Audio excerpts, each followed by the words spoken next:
Oh, what it do, you dirty babies? Welcome back to another TikTok Trash Tuesday. Every single Tuesday, I head out to the TikToks there, to movie TikToks specifically, and I pick and choose, and I say, hey man, what's out there? What am I going to see that's movie related? I watch a couple seconds of it, I get a vibe, and then I save it on my phone. I bring it all back here to discuss them live with you dirty babies every single Tuesday at 8 p.m. Eastern.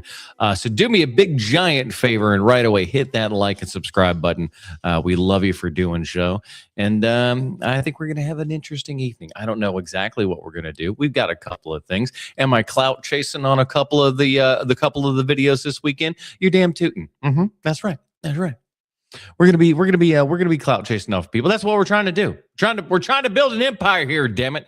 And believe it or not, it actually is going quite well. Month over month, this channel has been doing quite well. And we're going up day after day, week after week, month after month. And it's all because of you awesome people for hitting that like and subscribe button and all those good things. And again, a big giant thanks to all those awesome people that head on over to patreon.com/HMP, pre-show, post-show, Dinger Zone.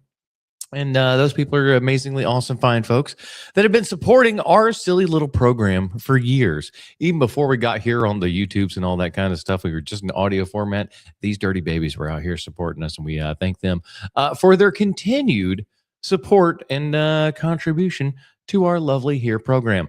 As I said, this is a, just a live reaction show here and everything. Hit that like and subscribe button. We really appreciate it. And every Sunday, of course, as is our regular scheduled programming, Half-Ass Movie Podcast, where we review a movie or TV. Well, no more TV shows. We used to do it with superhero TV shows, but no longer TV shows, just movies. Thank Christ. But this month we're doing romantic comedies from one Tom Hanks, or rom-toms, as we like to call them. We did Splash, we did Big, and next week we're doing Joe versus the Volcano. So it is all Tom Hanks rom-coms in order. So do check those out Sunday evenings at 8 p.m. Except for this Saturday, or last Saturday. It was on Saturday as opposed to Sunday. So anyways, hit that like and subscribe button and the bell notification. That's how you actually know when things are coming and when they get there. All right, let's get into it. We've been waiting too long for this. Let me hit my little bleep blop bloops here, and we're going to get into another TikTok Trash Tuesday. Let's go. All right. Hey, everybody. I'm here in the Criterion closet. And as you guys know, I am a fan of Mr. Fake Quentin Tarantino here. He's in the Criterion closet. What could he possibly be getting? And I'm going to pick out some movies. This first one is... That's my favorite. Like when you the key to doing impressions a lot is finding a little something, finding a hook within a character. And that's one of the hooks that he's found for this character is that Tarantino, that kind of laugh and stuff like that. It's really great. It's a movie from Korea. Hiya. All right. It's called Memories of a Murder. It's about a bunch of Koreans that are up to no good. All right. They're never doing anything good. Every Korean movie is just about like a puddle of blood and who did it, you know? This guy's garbage, trash. Is that Peter Fockers? That's one of my favorites. You guys want to hear a secret about Kubrick? He's a hermaphrodite. That bitch. I didn't know that. Did you know that? Did you know that Kubrick was a hermaphrodite? Did not know. Maybe at the end of Space Odyssey that's floating around. Penis and a vagina. All right, that's him. There will be blood. Penis and a vagina. That's him. Well, hello again, Mr. Tano, you pale, spineless little bitch. You know, he filed a restraining order. You guys have this on VHS? Finally, we got a movie by my man Spike Lee called Do the Right Thing, featuring Rosie Perez, who is thicker than the stack of Bibles hiding my... One of my favorite Tarantino things was in when he hosted Saturday Night Live, and they had this sketch about a director's roundtable, and Tarantino was in the director's roundtable here and everything, and like he poked fun at himself because he goes like, listen, when it comes to directors and stuff, we're a motley looking group, and he kind of put himself above the other people as far as the looks department, which I didn't. I'm like, that's a push. That's a push. But he did look at Rosie. He did look at Spike Lee and say, which one of us put a close up of themselves sucking on Rosie Perez's titty in a movie, and Spike was the only one who did that. Yeah. I Love You Man is a movie that is unlike any other comedy I've ever really seen in that it is a genuine bromantic comedy. For those who haven't seen the movie, the premise revolves around this character played by Paul Rudd who's getting married. We find out that throughout his life he's always been involved in relationships, and that's been his primary focus, and he hasn't really taken the time to try to have male friends. And male friends are boring. All friends are boring. You're just fine by yourself. You need to lead a Travis Bickle-esque existence to really get by in the world today, if you know what I'm saying, and I think that you do. Just stuff. His life. And so when the day comes that he realizes he's going to get married and he doesn't have a best man, he makes it his mission to try to find and make a best friend before he gets to his wedding. It's a very original idea for a comedy. And both Paul Rudd and Jason Segel are amazing in this movie. Jason Segel being kind of like the male version of the manic pixie dream girl, for anyone familiar with that film stereotype. He's kind of like the guy version of that, and it works brilliantly. And the film is super silly. I mean, makes my slapping the bass, man. Let me tell you, I hated that. I hated that when it came out, just because it made everybody say that. And if you have just a ubiquitous kind of slap it, like, and it's so bad, the horrible fake Jamaican accent and everything, and then you do the miming, it's a recipe for cringe. My stomach hurt from laughing so hard, and I watched this movie religiously with it made my butt hurt from laughing so hard. A lot of my friends back in high school. We still quote this movie to this day, especially when we're on the phone. No, I'll be there. I'll be there. All right, I'll see you then, bud. All right. Latest on the menje. What did I just say? We don't know. That's The chemistry is fantastic. The film is super lighthearted and just genuinely enjoyable from beginning to end. It may not be everybody's cup of tea because a lot of the humor can be quite crude. You know, it's very guy-esque humor, for lack of a better term. It's a dude movie, so wouldn't you suspect as much, I would hope? But for those who don't mind that, you're going to get a movie that is genuinely like heartwarming and silly and original. And also, if you're a Rush fan, you are going to love this movie. Wait. Or you'll hate it because you're going to be like, them Rush fans are like that. You are like that. You're all like that, Rush fan. You don't know Rush? No. You don't know Rush, the No. band? Mm-mm. Exit the Warrior, today's Tom Sawyer. The guy I wish I had Taxi Driver's NYC apartment. from Taxi Driver needs to stop complaining. You have a studio in the Village. That costs $5,000 a month now. Bickle, just hold on to that rent control and you're good. No need to go crazy. You should be smiling. You're in great shape. And these shady characters you cavort with in Brooklyn have water views of Manhattan. It's lovely. Come on. The apartment's worth $10 million now. And by the way, being a taxi driver in the 70s is a good thing. You make a living wage, and at retirement age, that medallion's gonna sell for like $1 million. I wish I was Travis Bickle. Take your murderous rage and turn it into something else. It's fine. All right, here we go. Relax, non-existent people. I'm here. First of all, Adam, did you see Sam Raimi Send Help yet? No, I haven't. I've been playing on the poor lately. I'm not going to lie to you, boys and girls. The bill man cometh due. And I don't know what it is, but my city likes to go, oh, you'd like to bathe yourself this month? That will be $1 million. If I was blue, I'd betray my entire race for some alien pussy. Am I really stoned, or is his screen blue and shaking? Please, I need a...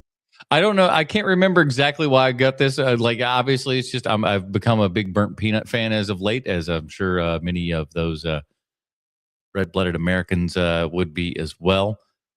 He's a funny gentleman. And I thought if I could, sail on, coast on those wings of glory for even half a second, if he did something even remotely movie-worthy. So I feel like I got something movie out of this, but let's see where we're going. An answer to this, LOL. Dude, Justin, holy shit, dude. Holy shit. I don't care if you're off the ketamine, mushroom, muscle relaxer combo, all right? If I have to explain to you fuckers one more time that that's a hologram, has no one here seen Oh, yeah. Now I remember. Look it. Star Wars, any of the Star Wars, when R2-D2 is pitching that little laser for that lady, help me, guy, you're my last hope, or whatever the shit. Are you serious? It's a hologram, sir! Holograms are blue. That's the rules. That's the rules. I don't make them. I don't make the rules. That's just the rules. I think that's true. When you think about it, how many, maybe you could get like a slight green tint to it, but for the most part, holograms since 1977, blue. Actually, hold on. Somebody should look this up because I can't do it as the show's going on. It's too much crap. Were the holograms, because there were some hologrammy sort of stuff in THX 1138. Were those holograms blue? Because those were kind of prototype Star Wars holograms and stuff like that. I think they were. I think depending upon what version you look at, those were blue as well. So I think he's correct. You're blue? That makes no sense. What does that even mean, sir? Are you high? Are you high? Are you with that other guy? Are you with that? Is he sharing his mushrooms and Fent with you? Are you splitting it 50-50? Are you going all in on an 8-ball or something? Are you high? What are you talking about? And if I was blue, I would trade my entire race for some alien pussy right off the bat. That's what I would do. Oh, wait, no, wait. Oh, wait, no, wait.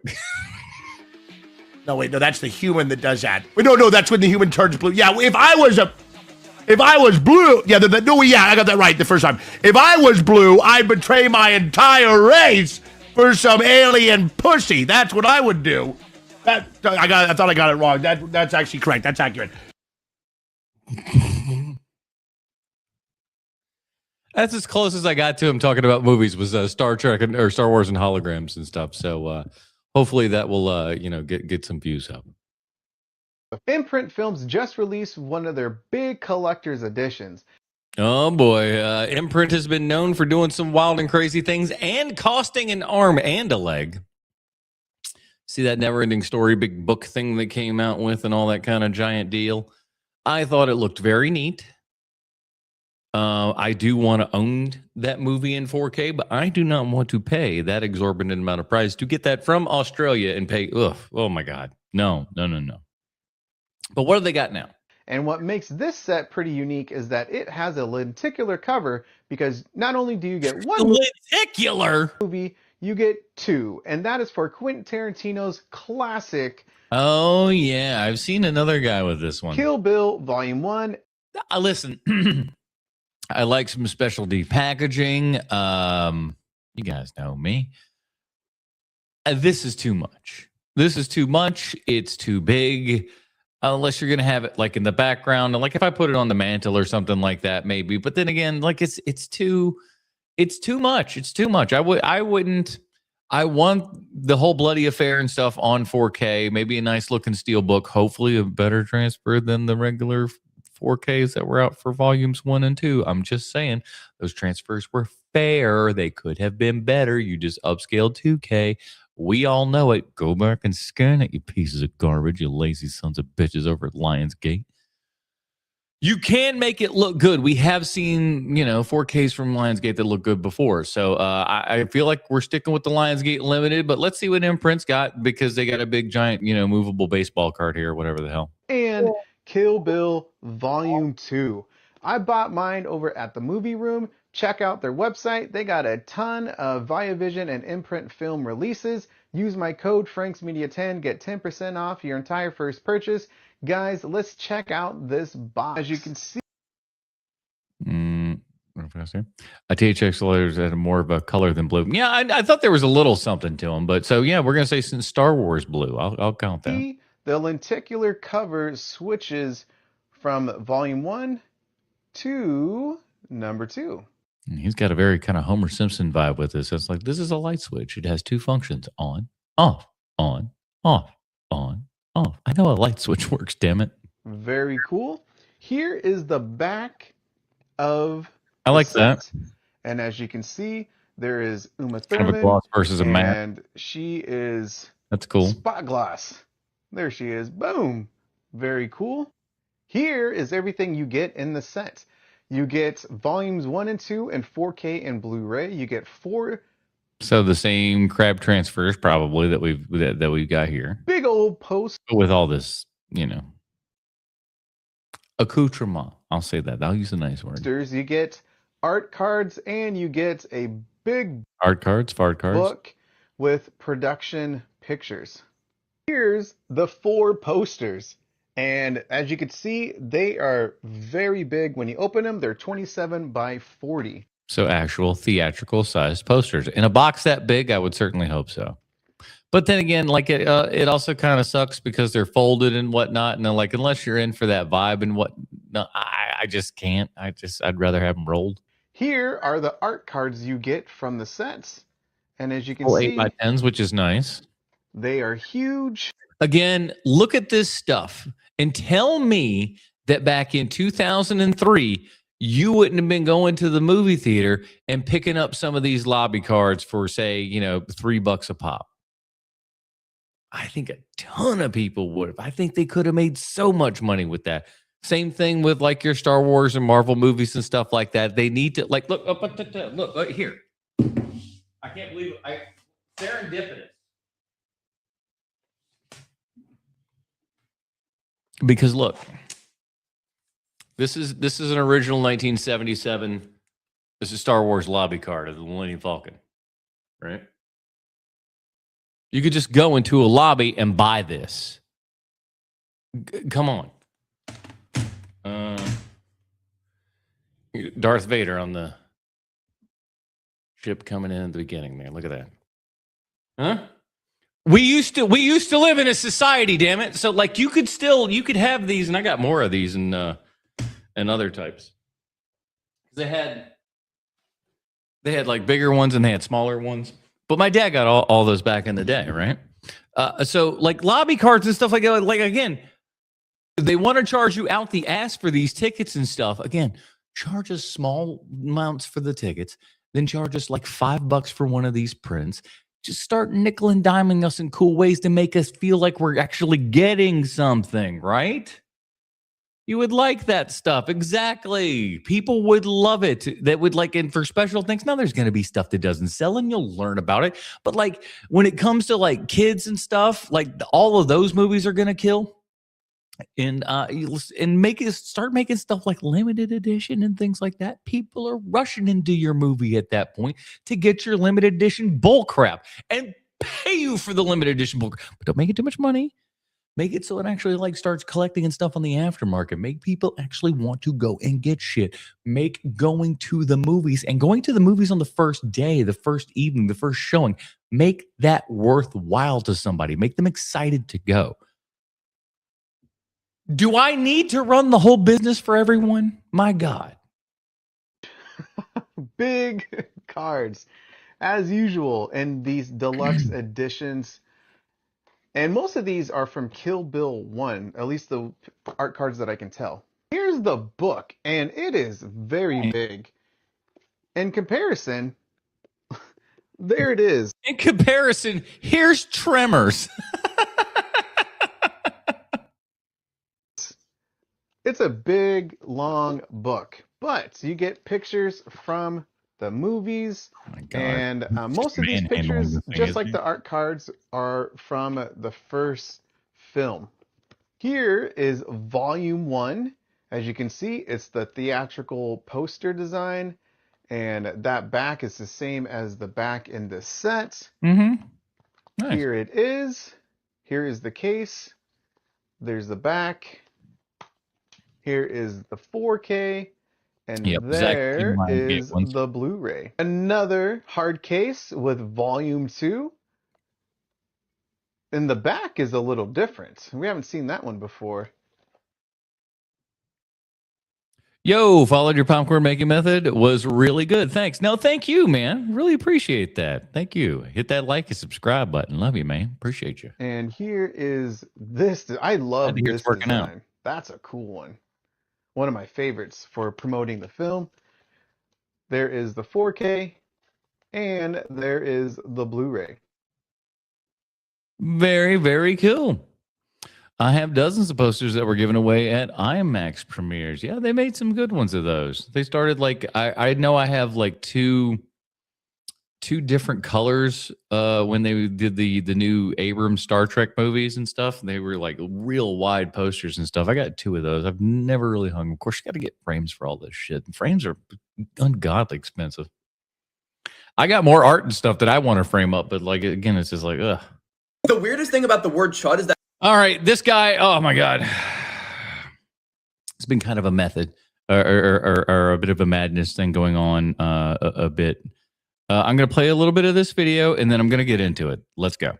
People seem to be conflating it with several other memes at once. For example, a big misconception seems to be that it was originally created as an antonym for Chad, even though the words are etymologically unrelated. Then I've also seen people claim that chud comes from chuz, which is a way more recent hood irony meme, or chode, which is way older. Meanwhile, we're also using it in a similar context to chungus when we say something like fuck my stupid chud life instead of chungus life. And the craziest part is that these confusions might be collectively changing the definition over time. Many people are using chud as the anti-Chad, and you can clearly see the influence of chuz, chode, and chungus in its derogatory application. No, this is his 5th part of this. He has continued down this road. I've mentioned it in no less than 3 of his videos of what chud actually stands for. This is called folk etymology, when a phonetic which is exactly what the hell he's doing right here. He's making up stuff. He's actively ignoring where chud comes from. Similarity affects how we use a word. A historical example is hangnail, which actually comes from... I'm not even going to say it. I want the chat to say it. Chat, tell me what chud is. Tell me what a chud is. Say it in the chat. Because I'll tell you this much. He ain't going to say it in this video. Angnail, meaning anguished nail, but over time we conflated it so much with the word hang that we changed the spelling and the meaning. The important thing about folk etymology, though, is that it only happens when people don't know the real etymology.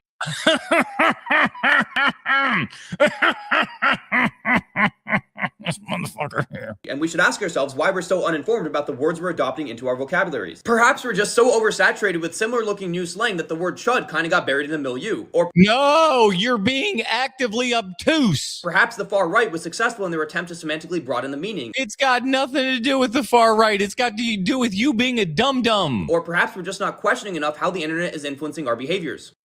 I got some news for you. My chat's got it right here for you. Cannibalistic humanoid underground dwellers, or chuds.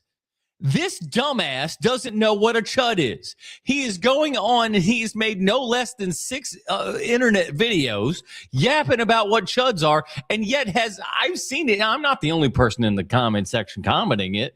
There are other people that are going in there and saying, hey, that's not what a chud is. Chud stands for cannibalistic humanoid underground dwellers.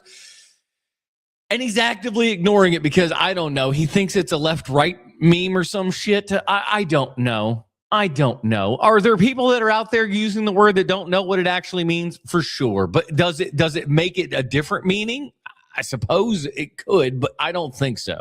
Chud stands for cannibalistic humanoid underground dwellers. Outside of that, blow it out your ass, etymology guy. And then he has the nerve to go on and talk about, like, people making stuff up. Bitch, what you doing? What? All right, let me get a little woo-saw moment. Hold on. Fucker's got me worked up. Horror movie trivia, part 3. Only. Oh, God. We remember how bad I did last time at this. Let's see how we got this one. 10 questions stand between you and the 1% Club. Let me know in the comments where you land this week. All right. Each question gets progressively more difficult, but let's start off easy. Question. I like it. It's always terrible when they go, we're going to get progressively difficult. And it's always a bitch when that first one comes right in and clocks you right in the nuts, isn't it? Question 1. What is the name of the killer clown in Stephen King's It? Pennywise. Okay. All right. Okay. All right. Whew. Ugh. It's that Who Wants to Be a Millionaire? You screw up that $100 question, man. You're going to be a joke for life on that one. Every question that you're going to get from work at that point out is like, are you sure about that? Or you want to lock that in? Are you sure you want to lock that in, Nate? Sure you want to lock that in? That is, of course, Pennywise. Question 2. Who was Michael Myers' first victim when he was only 6 years old? His sister.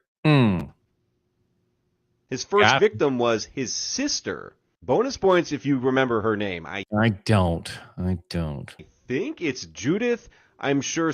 Judith or Julie, maybe?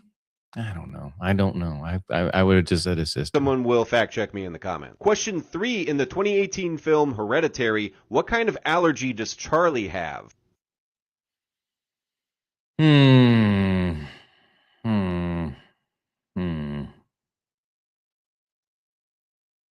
know she's at the party. She has some sort of allergy. Is it like milk or something like that? Is it a?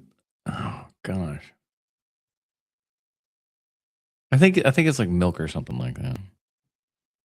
And I think the delay on the chat is so long, or you guys just don't know Hereditary. Okay, fair enough. Either way.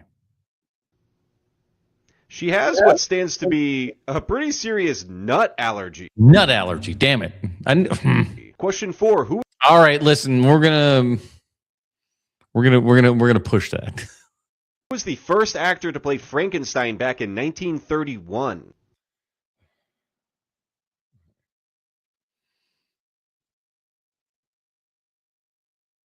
Boris Karloff. You don't want to go too fast because here's the thing. Your brain's going to start riding, this wave. And if you're not careful, you're going to crash real fast. So you got to slow down, make sure you got the right one in your brain, and then lock and load. That is, of course, the magnanimous Boris Karloff. Okay. All right. We're back on track. Boys. Question 5. What is the real name of the Black Bride from Insidious Chapter 2? Oh,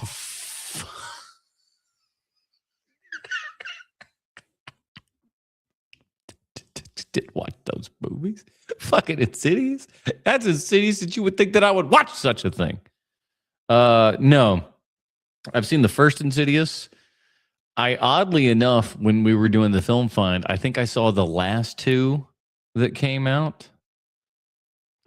No idea. The answer we're looking for here is Parker Crane. Parker Crane.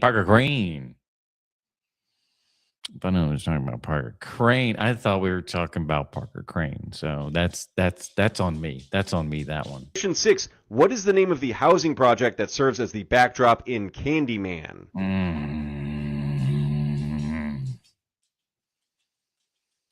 Shit. I don't know. Both the original and the remake. The answer is Cabrini Green. Oh, that's it. Oh, man. I should have known that because it also sounds very Chicagoian as well, doesn't it? Come on down here to Cabrini Green. 7. What is the specific name of the voodoo deity that Chucky calls upon in the Child's Play movies? Oh, gosh. Zomorato Bamugabongabangu. I beseech you, or some shit like that. I forget the exact line. Oh, MVD, you got to know that one, I'm sure. The answer is Damballa. Question 8. Damballa. I knew it was a ba ba ba. I knew it was something like it's the worst. I know it's a ba ba ba kind of thing. Did I get partial points? In Psycho, what is Norman Bates' mother's name?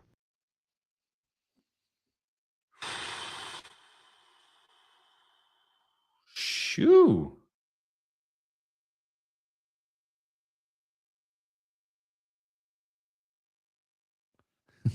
Norma? You've got Norman Bates and you've got Norma Bates. Yeah. I pulled that out of my butt, didn't I? just never so slightly.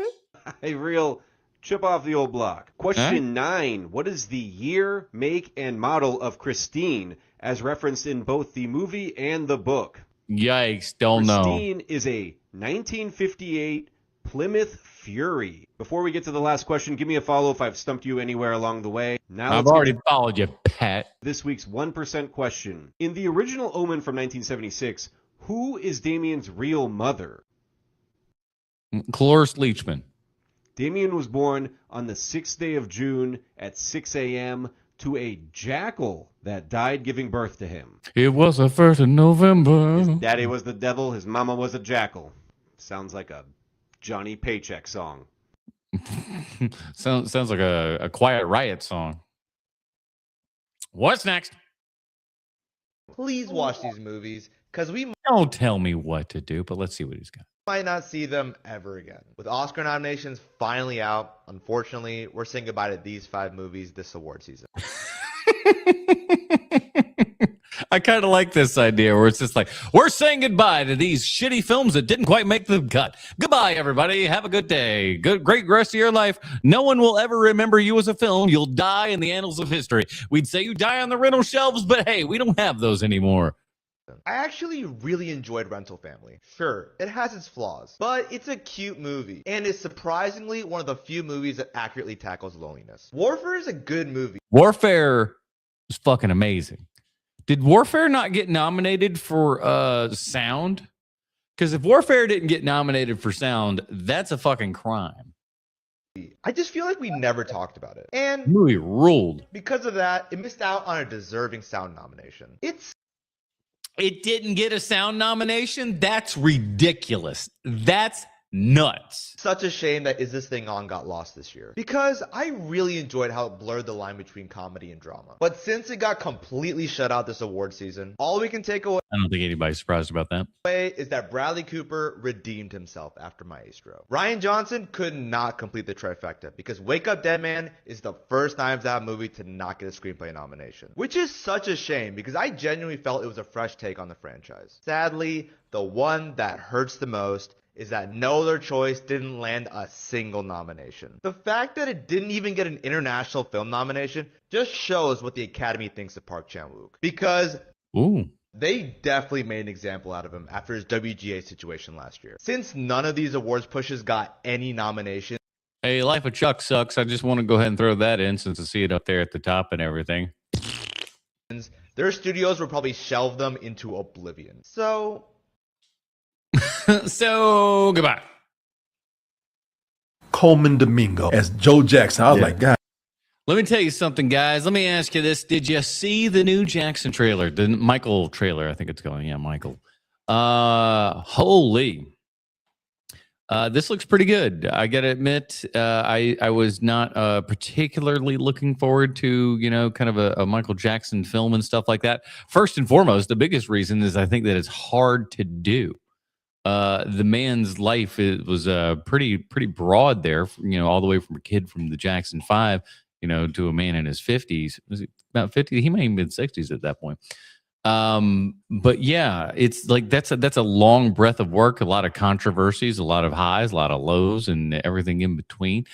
And you wonder, like, how in the hell are they going to put this together in a 2-hour movie? It is produced by his family, his nephew, Michael Jackson's actual nephew. I think he's Jermaine's kid, maybe. He's playing his uncle and everything, which I think is pretty cool. They're keeping the family, because you look at the guy and you're just like, oh, he does have a very passing resemblance, and there's a good reason why. That's a family member. God damn. Are y'all sure that's not AI? Because he looks just like him. I know. Let me tell you what, that is the best villain mustache ever, boy, right there. If you ever see a cat with that mustache, watch out. That dude is evil. Oh, I was just expecting to see Coleman Domingo with an afro, but not with the prosthetics. Coleman Domingo, he's going for that Oscar. I need to think. I told you what to think. I think out of all of this, that's going to be probably the standout performance. I think Michael's going to be fine. I think we'll enjoy, the kind of music and the reminiscing and stuff like that. I don't think that they're going to lean because it's the family that's involved so much. I don't think they're going to lean into like much, if any, controversies. Like, there'll be like a Bubbles segment or something like that. He's like, I'm going to the Oscars with Brooke Shields, something along those lines. But it won't be any we won't be hearing about any court cases, and then it'll be like, I'm sure there'll be some white text on a black background going, and everything was fine after that. We don't really like to talk about some things. Unfortunately, he left us, and that's how it all works. The end. No, nobody said anything. They wanted the Joe Jackson hive mind at that point. Right. The damn juicy Jerry curl in there. Looks like this is going to be a very intense performance. I think it's great that they got his nephew. What's his name? His nephew's name. He looks incredible, man. Yeah, how can I forget? Jafar. Yeah. How you forget the name Jafar? Prince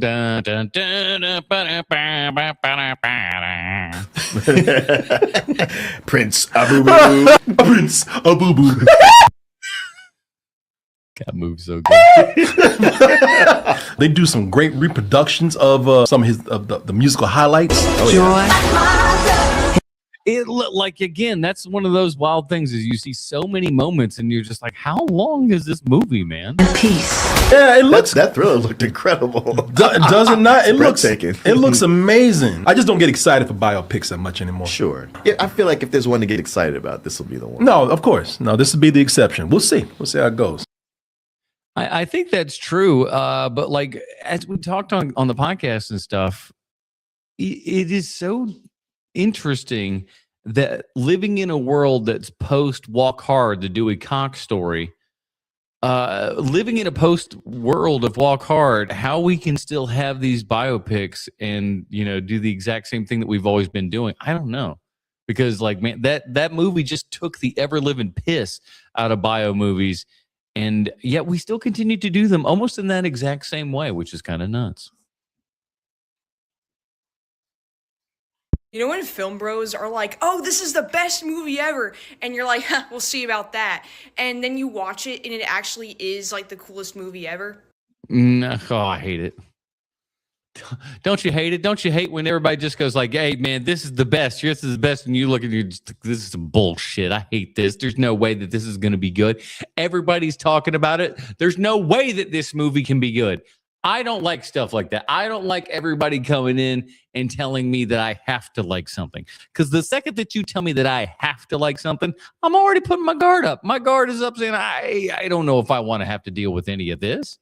Well, what if I don't like it? Don't put this on me. Anyways, I just got done watching Psycho 1960. Was she saying that Psycho stinks? Was that what her comment was? I'm confused. Can this dog finish eating? Can you guys hear this? It feels like it's in the monitors. I can't hear it, but like I don't know if you guys can or not. Can you hear the dog eating? Let me know. All right, what's next? So now that Texas Chainsaw is going to be made from A24 with a TV show and a movie down the road, what on earth would the TV show be about? Are they going to... I like to think it's all about Leatherface going on a coast to coast journey to really find out who he is. Find out what kind of skin he likes to wear. What kind of makes him him. Do a prequel and show the Sawyer family with a young Leatherface? Is it going to be a story about how the town went into poverty and they became cannibals? What are they going to do? What would you do? Ooh, what if it was like a burger shop like Maud or something like that? You know what I'm saying? Leatherface Maud? Maybe not the worst idea. Oh, I know. You're an Alice doesn't live here anymore. Or you're an Alice kind of guy. So, all right, I get you. At this point, I think they should go outlandish and maybe do a Love, Eat, Chop. Ooh. sitcom. Toby Hooper said that the first movie was a comedy. It's clearly part 2 is, why not have a laugh track in the show? Chop Top comes in the audience. Woo! Yeah! Woo! All that shit going on. Got to wait for it to die down. Say just go for it. I mean, seriously. Can you imagine Leatherface with a laugh track?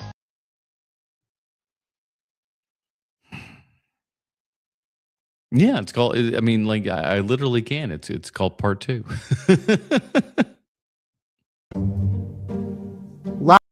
Can a lost Orson Welles film be deep faked? Deep faked?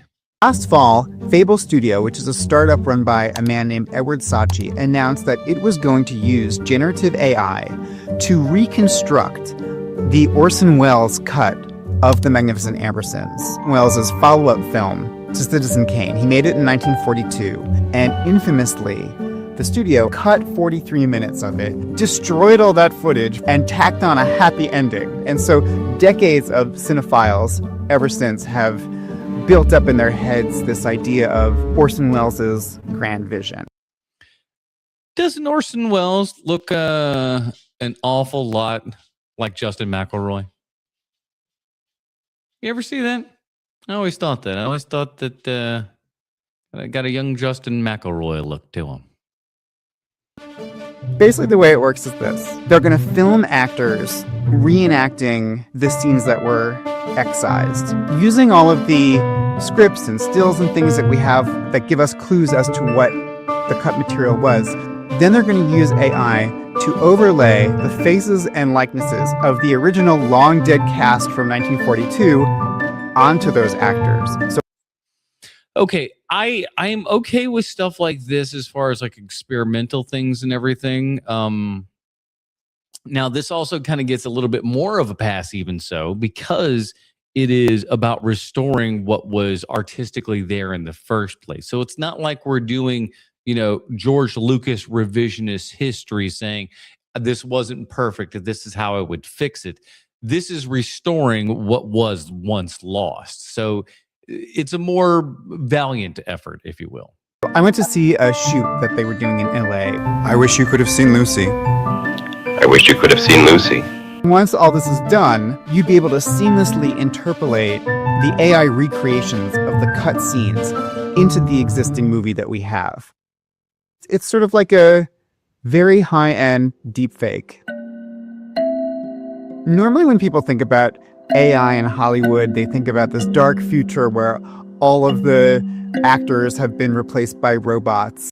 That is what is being sold to us on a regular basis, yes. But Fable Studio can position itself on the side of the auteur. And yet, there's all these kind of ethical quandaries wrapped up in that. Is it ethical to use the voices and likenesses of actors who've been dead for decades? And I mean, if you're pitching like Coke or something, then yes. If you're recreating a scene that was cut and maliciously destroyed by the studio and everything, that's a more gray area, I would say. But yeah, if you're like for example, when they recreated the bit for Singing in the Rain there with vacuums or whatever, was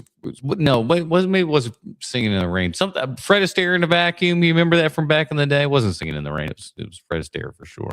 Didn't know that they would be used this way, didn't know that this technology would exist. I suppose they'll drive you out of business, or else the two of you will get together and drive all the rest of us off of the streets. Well, we'll even things up by making the streets bigger. Is this really just setting a precedent and opening the door for AI to mess around with old movies? Well, yeah. I mean, everything is kind of an avenue for that possibility. The Welles estate initially objected to it.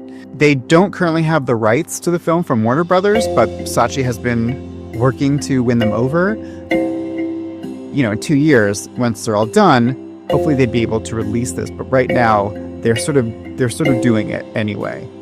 This project kind of circumvented all of my knee-jerk reactions about AI and filmmaking and made me ask some thornier, deeper questions. So if you want to read my piece about this very particular project, go to newyorker.com. The Friday the 13th remake has a ton of criticism. Some of it is absolutely warranted, but I think the shining star is Derrick Mears' performance as Jason. I think his Jason was a mix between Part 4's Ted White and Part 2's Steve Dash. He had that sense of brutality that's so important, but also a sense of curiosity that I think the character of Jason needs.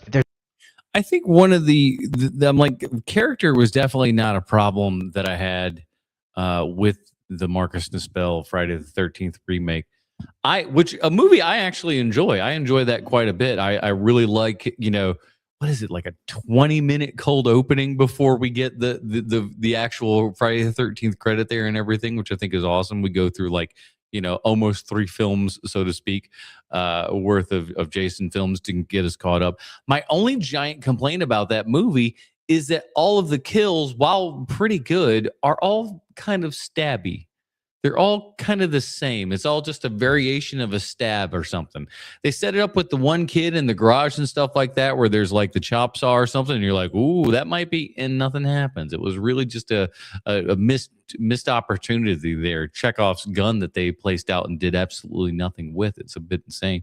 But that's my only real complaint about that movie, is that the kills are just all too similar. I wish they would have done things differently. There's ever going to be another Friday the 13th, I think Derrick should do the role yet again. What do you think? The reason why horror franchise. Boy, I guess I must have didn't put a couple of the what do you call them, the little TikTok Trash Tuesday graphics there in the middle. Sorry, we're just flying. Franchises eventually fail is because they lose sight of what made them popular in the first place. People love Scream not because of Ghostface, but because it was self-aware. It deconstructed the slasher, and each film thereafter continued this meta-commentary on sequels and remakes. Which I thought was amazing and was the thing that really brought me into horror as a genre. I was somebody, well, first and foremost, I was a scaredy cat as a little kid. I did not like the scary movies because I was a little baby.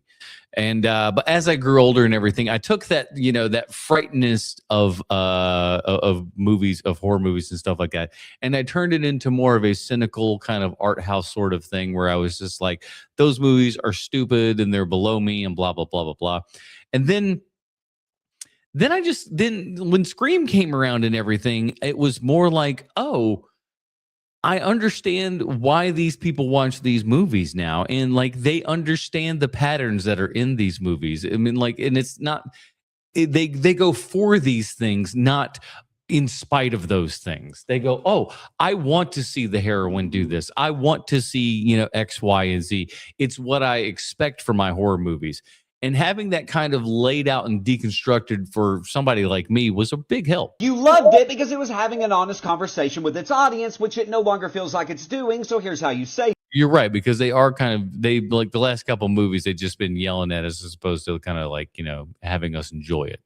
In the next film, have all the actors play themselves. This way you can have everyone return, including the ones whose characters die. Reminder, Scream is Wes Craven's baby. What better way to honor him than to have the final Scream be made in the same spirit as New Nightmare? Film the Yeah, that's what I was thinking. I'm like, okay, so kind of a New Nightmare style movie, like a documentary that's taking place at a con that is celebrating the 30th anniversary of the franchise, which is happening this year. This decision alone comments on how franchises switch up their style in an attempt to feel fresh. And because everyone in the audience is a hardcore Scream fan, they're all dressed up like Ghostface. All the actors are on stage during a Q&A, someone in the crowd gets murdered. Suddenly, it's pandemonium. Everyone's running for their lives. Yeah, and like, people think that it's part of the like a bit, again, much like, the opening of part 2 and everything. I'm digging it. The actors are rushed off stage. Security locks the convention down. No one is able to leave until the killer is found. And just like in every Scream movie, people keep dying, and we keep toying with the audience on who the killer could be. Is it the stereotypical trope?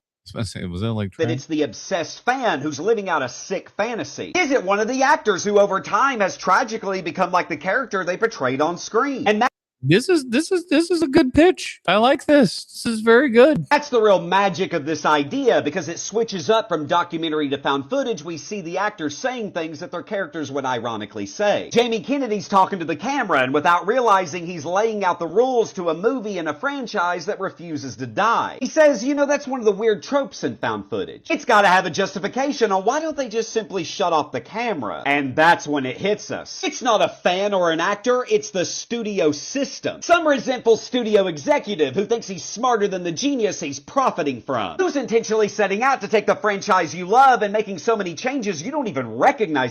Ooh, like it was like an executive at the con the whole time and everything. He's the killer because he just wants to like kind of ramp things up and get things bigger and bigger and bigger. And I kind of like these ideas. Anymore. The person responsible for bringing back legacy characters, even when it doesn't make sense. Because that's the real killer, isn't it? A greedy, talentless hack who doesn't have a creative bone in his body. So he takes it out on the fans. That's why this would be the ultimate Scream movie, because it's being honest again. Because it would finally be acknowledging that this franchise is no longer killing its characters, it's killing its legacy. Agreed. 100% agreed. Wow. Very, very smart take. Very good. I like it. this the worst movie ever released by a major studio in Hollywood history? No, there are worse, but it's something. Let's talk about it. Or a misunderstood masterpiece? Go back to my series where I'm watching all the Razzie winners for Worst Picture and deciding if I think they're actually bad or not. Today we are talking about 2001's Freddy Got Fingered. Hands up, everybody. Who saw Freddy Got Fingered in the theater? Me, I did. Me and my buddy Craig went to see this movie. I think it was us and maybe 2 or 3 other people in there. Most people were not having a good time, but boy, oh boy, were we just laughing our balls off at how stupid this movie was. It's so great. Like the LeBaron stuff, it's just so dumb. A title that I'm not sure I can say on here, but I'm going to ask for forgiveness and not permission. Freddy Got Fingered is an absurdist gross-out comedy created by Tom Green. He directed, wrote, and starred in the movie. First of all, I want to say I almost did not make this video.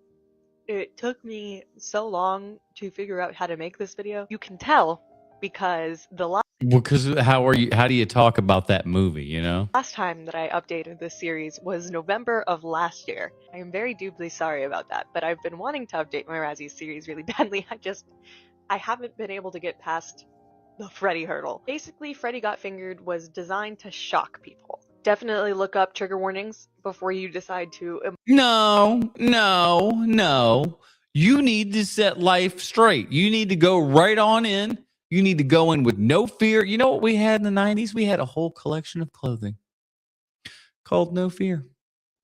We didn't fear shit. We didn't care about nothing.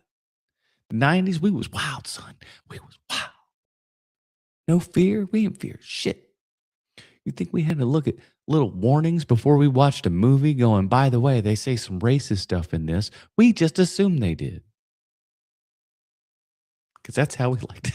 Embark on the journey that is Freddy Got Fingered. But basically the premise is about this adult, childish cartoonist who is dealing with an abusive father, and I won't go into any more details than that because I simply cannot. It just goes really far in terms of jokes, physical gags. Originally rated NC-17, and they got it down to R, but just to sort of give you an idea of the They probably took his vibe. Goes places that you wouldn't expect a movie to go, especially not a movie back in 2001, and people hated it. It was a total financial flop. Roger Ebert famously gave it 0 stars, which he almost never did. Paul Clinton of CNN called it, quote, quite simply the worst movie ever released by a major studio in Hollywood history. It See, that's no. Come on now. offended people, and probably the even worse crime, many people didn't find it funny. However, over time, it has become sort of a cult classic of sorts because Daddy, would you like some sausage? certain schools of thought insist that Freddy Got Fingered all along was a misunderstood, absurdist masterpiece, performance art, that it was making commentary. Well, that's Tom Green. That's what Tom Green does. So yeah, that would be what he would do, because that's what he does. Little pea-brained critics simply did not understand. Words like neo-surrealism, Dadaism, one really gets me. Dadaist in reference to Freddy Got Fingered. Yeah, I get it. The conversation becomes slowly more positive over time, as it has for a lot of Razzie winners. Now, personally, I would not say I enjoyed this movie at all. I'm really not into gross out humor, regardless of what the intention. There's gross out humor, but there's just a lot of stupid ass humor too. But that's like stupid ass and gross out are different. Behind it is, I don't really care if it was like genius satire. I just didn't enjoy watching it. Oh, I just don't think it was for me. But so think that people probably didn't all the way get it, and I definitely think the Razzies didn't get it. Whatever happened, Tom Green was pleased with the reaction that Freddy Got Fingered got. Had a lot. Well, yeah, like again, he had more of an Andy Kaufman idea of just like they want to give me like, you know, they're so desperate to get into the Tom Green camp. okay, give me all this money and I'm going to produce something that's crap for you. Lasting impact. People still do a lot of retrospectives on this movie. Apparently, Tom Green, when he does stand-up, people will quote the lines at him. Fun fact, Tom Green personally showed up to the Razzies to accept all of his awards for Freddy Got Fingered. He was nominated for 7 Razzies, won 5. Nominated in categories like Nice. Most Painfully Unfunny Comedy and Most Intrusive Musical Score. He was also nominated for Worst Picture of the Decade, but it lost to the last episode we did, Battlefield Earth. Battlefield Earth. I just want to read this to you about Green accepting his own Razzies. It says, Green personally appeared at the ceremony to accept his awards, ringing his own red carpet and saying, I'd like to say to all the other nominees in the audience, I don't think that I deserve it any more than the rest of you. I'd like to say that. I don't think that it would be true, though. And then Green would go on to play the harmonica badly for so long that he was dragged off the stage. I don't know who got the last word there, but I don't think it was the Razzies. Alright, here are the scores I personally gave it in my spreadsheet. You can see this link in my bio. Did say that it deserved Worst Picture, nominated against movies like Glitter starring Mariah Carey. Glitter's worse than that. Come on. And Pearl Harbor starring Ben Affleck. Next time we're going to talk about Swept Away, which is a Guy Ritchie movie, I think. I don't Guy Ritchie and know. Madonna. Seems like none of my business, but I'll do it anyway. A remake of a French film. You know, she that was very that was Guy Ritchie's Charles Foster Kane era.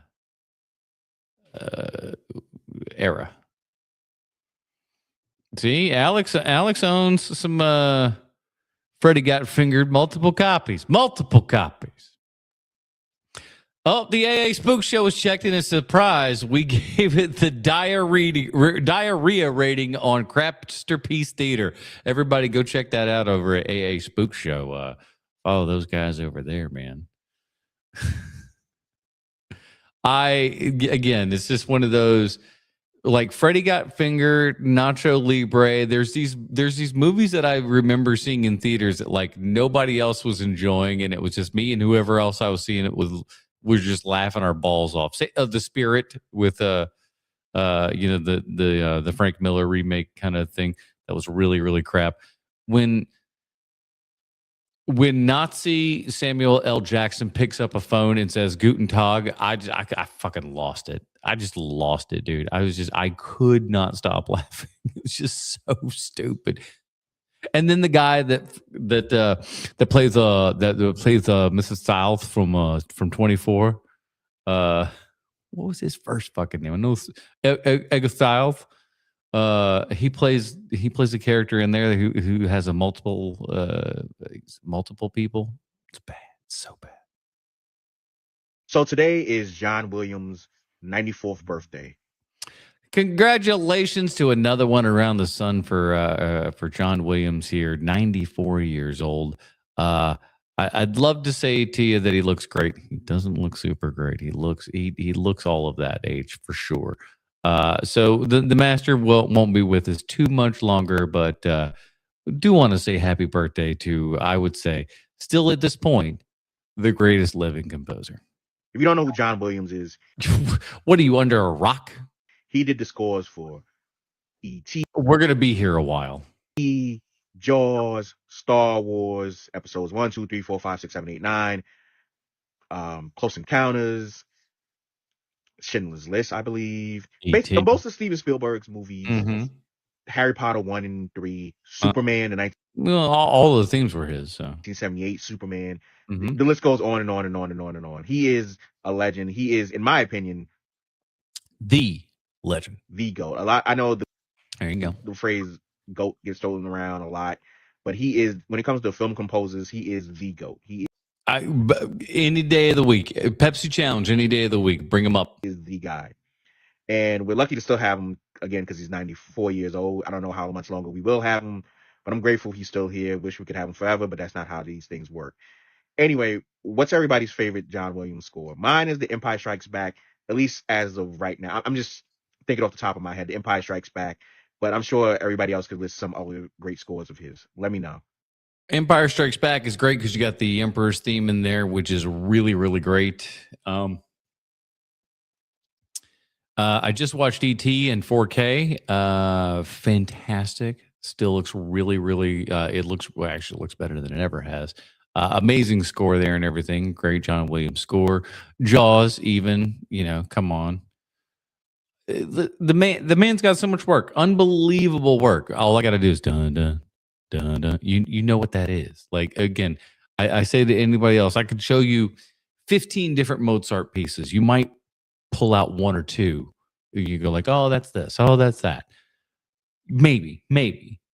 But if you do a John Williams score, if I hum the Harry Potter theme, you're gonna know it. You're gonna know it. Oh wait, hold on. We got a couple of chats here.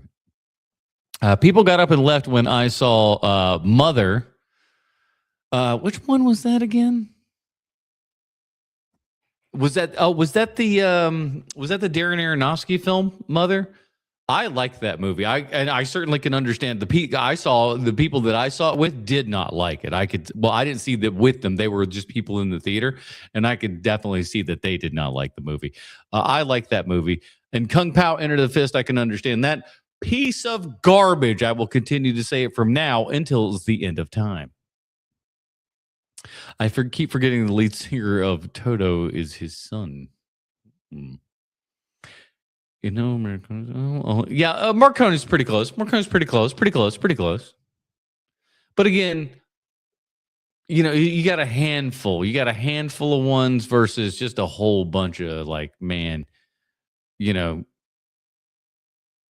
Star Wars, Superman, Indiana Jones, like right off the top. Everybody knows that. So while myself and a ton of other fans are excited to see Star Wars back in theaters, I've got to be honest.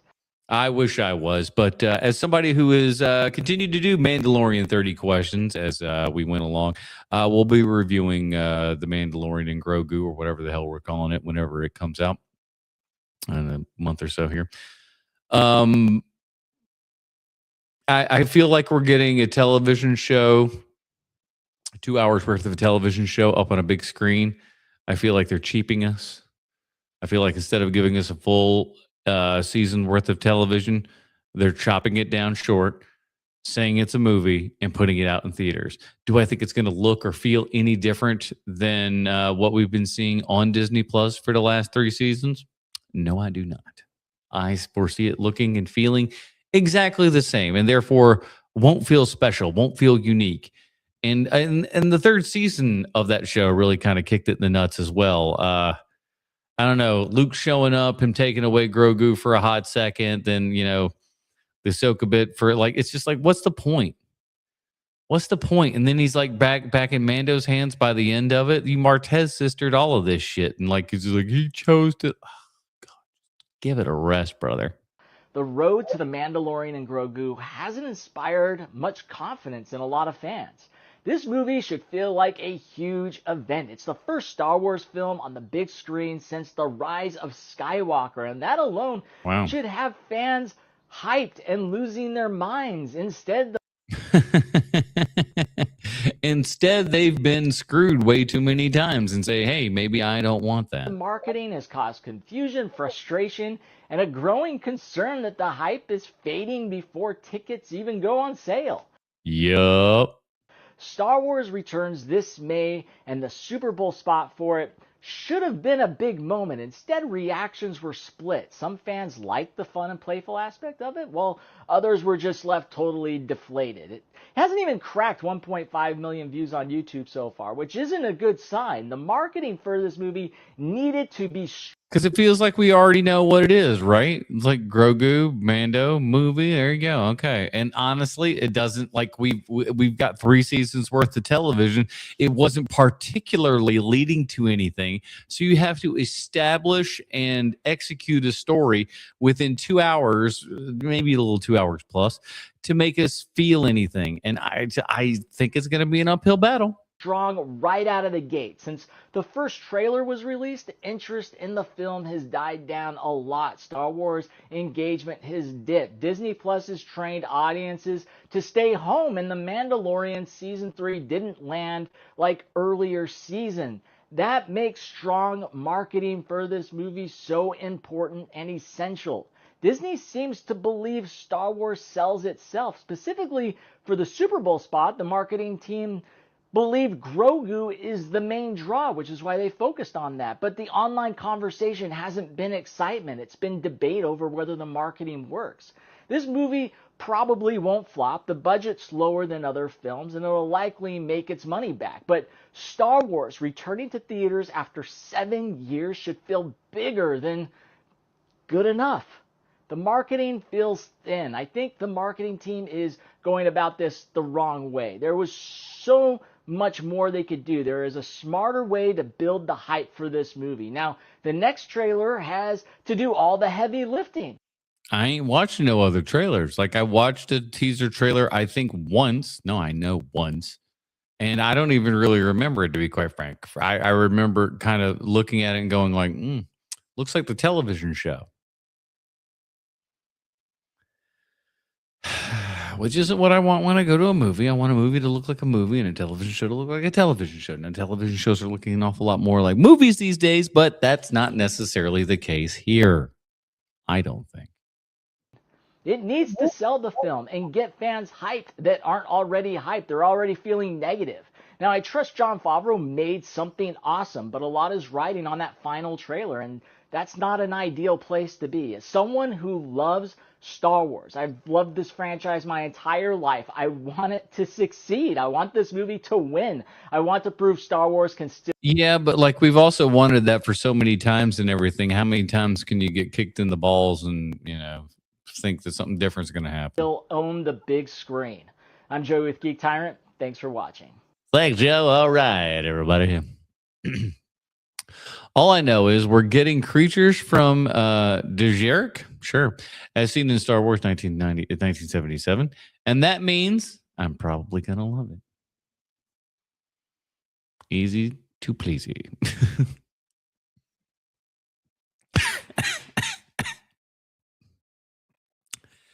Oh, that Dr. Pepper Zero coming back at you. All right, what's next? Can skinny people really be funny? Because Jonah is clearly more funny than you in the film, Michael. Jonah Hill loses his shit with an interviewer. The funniest thing I found about this is a lot of people in the comments did not recognize the interviewer. We've done 20 fucking interviews today, and I feel like you're personally just coming after me, and I just feel like I don't know what I'm just kind of not really in the mood to do this. We don't need this interview. We've done 20 interviews. It's not fun. Sorry, you know how badly I want to. No, you think it's funny? You think this is all a big fucking joke? But this is we're here. We don't need to be here. We're here to try and sell the movie. We're not here to be your fucking friend. Don't laugh like you're my friend, okay? I would fucking knock your teeth out of your dumb fucking English school. You know what's funny about this is like because it's all a bit for selling the movie here and everything. I feel like this is what Jonah wants to say to these people, but is probably, well, I would say maybe hopefully at this time because he's a little bit younger in this video, but maybe he's polite enough not to actually say these things and then just use this sketch as that sounding board for the things that you always would kind of want to say. If Michael, fuck no, I don't fucking calm me down, dude. Now we do this all day. I'm tired. I want to go home. I have other shit I want to do too. So I'll fucking go over there and rip your fucking hair out of your head if you don't shut up. It's like he's like he is in the film. I'm stressed out because I'm fucking on Atkins. I've been eating shit all day because every fucking reporter comes in here and asks me what it's like to be fucking unattractive, and I want to fucking sit here. You see, this is what he wanted to say. This is what he wanted to say to these people. This was a fun bit within, if you haven't put it together, the interviewer's Edgar Wright. So, they're buddies. But this is what Jonah's wanted to say. And I can't blame him and stuff too, man, because still to this day, the latest movie that he's got coming out and everything, as it happens every time, if he changes his body in some way, shape, or form, they focus on what he actually looks like. And in a world where you're not supposed to, body shame and all this sort of shit, for whatever reason, for guys like Jonah Hill, they don't give a shit. They will call him fat. They will they'll And they do. They make it seem as if, if you're fat, you're an unattractive person, and that's like, hey, that's the reason why you're here. You're the funny fat guy and all that sort of stuff. And he loses weight, and then people just go like, hey, what's wrong? Are you sick? Or you like, you can't fucking win with some people.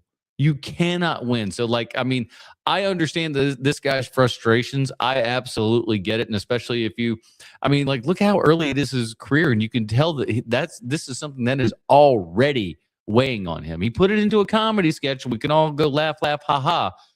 But he means this. He means what he's saying right here. He's using this. That's why the acting is so good, is because he's pulling from real life here.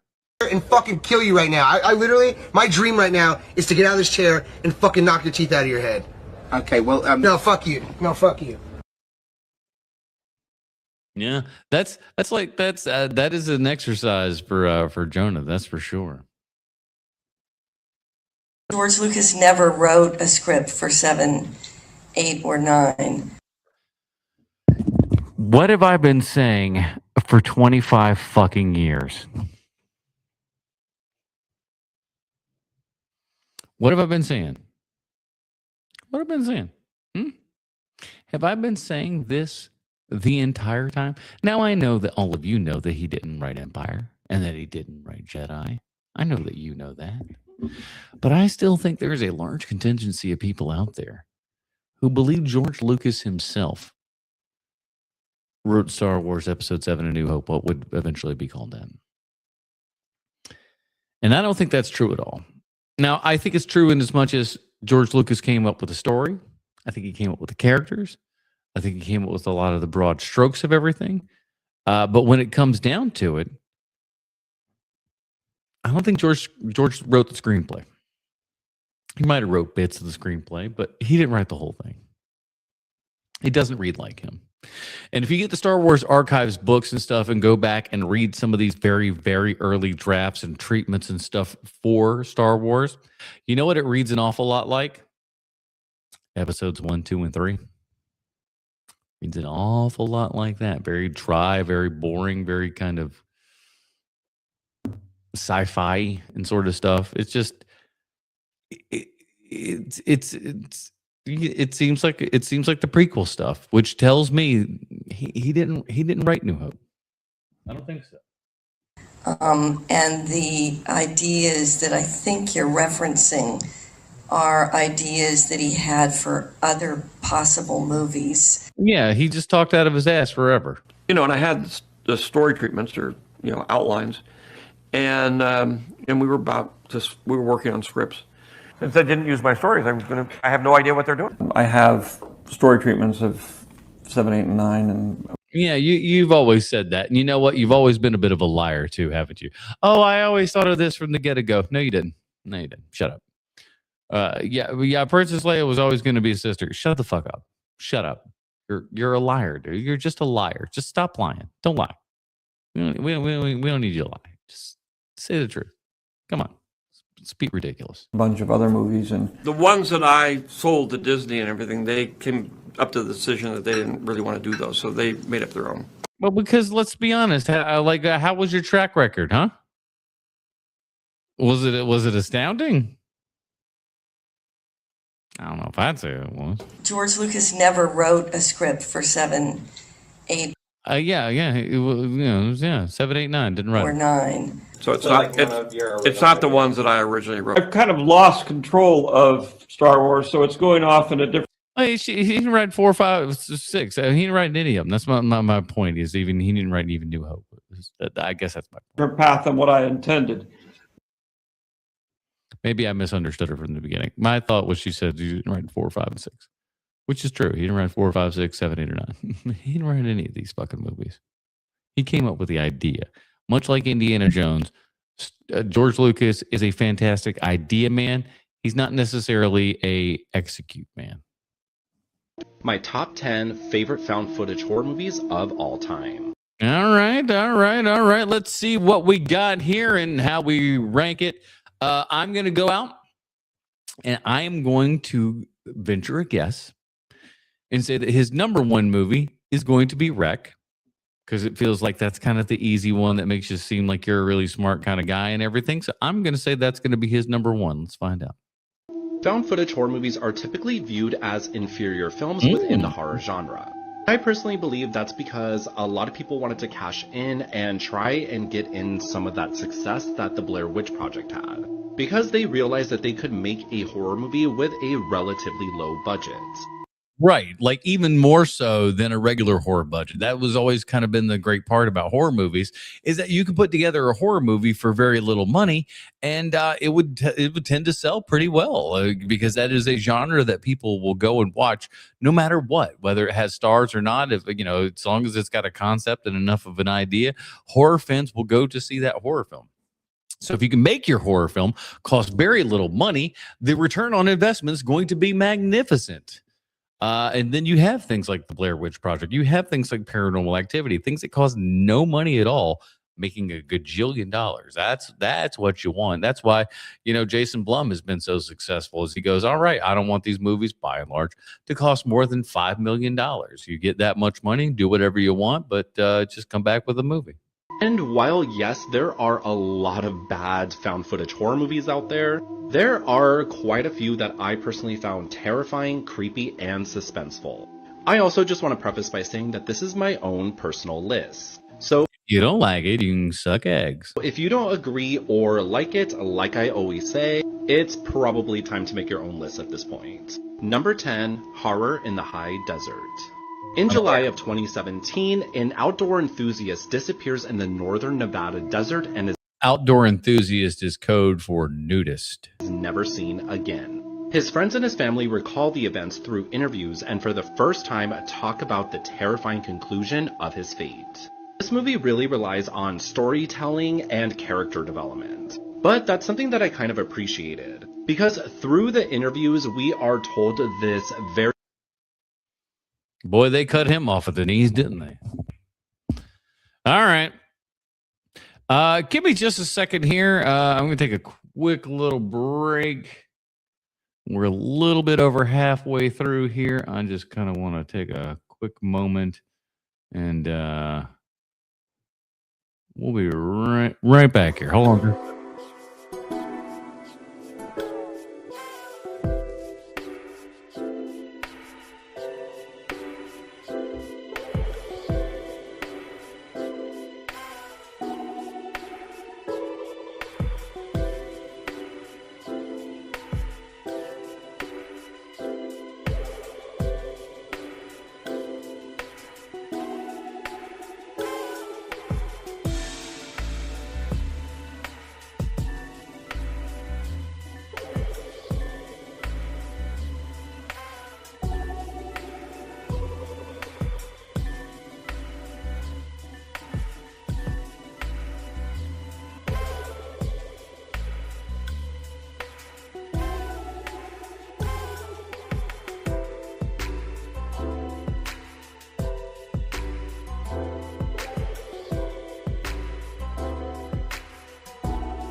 All right.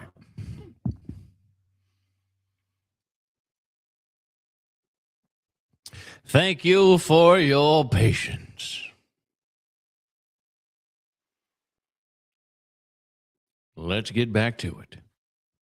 Taxes, ha ha ha! Taxes, beautiful, lovely, taxes, ah! Sire, you have an absolute skill for encouraging contributions from the poor.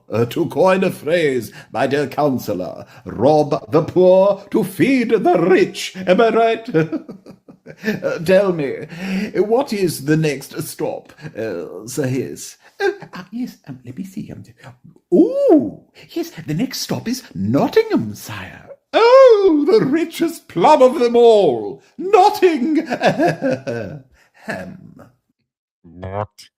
Man, let me tell you something. That was my Robin Hood right there. A lot of people they're like, we watched the Errol Flynn ones, we watched the Kevin Costner ones. Me, we watched the Fox one, boy. That's right. AKA the best one. Hey, Adam, new show idea, a ticking clock, then an alarm, then Garage Day from Silent Night, Deadly Night 2.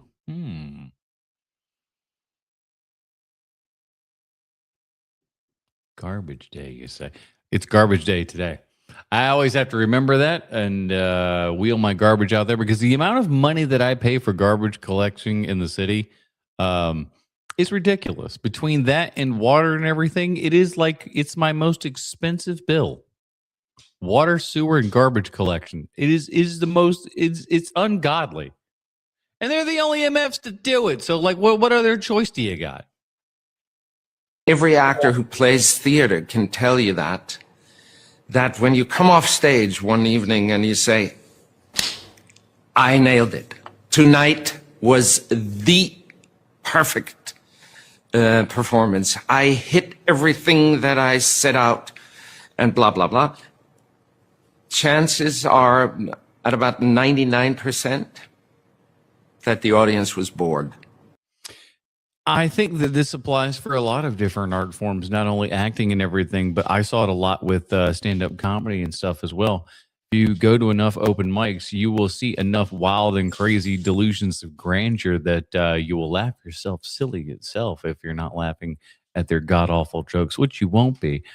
You'll be laughing at the hubris of these people and stuff as well that will get off stage and go like, wow, I killed it. And you're like, what were you doing? What were you watching? Because you were not in the same place that I was, because I listened to your set and it was terrible.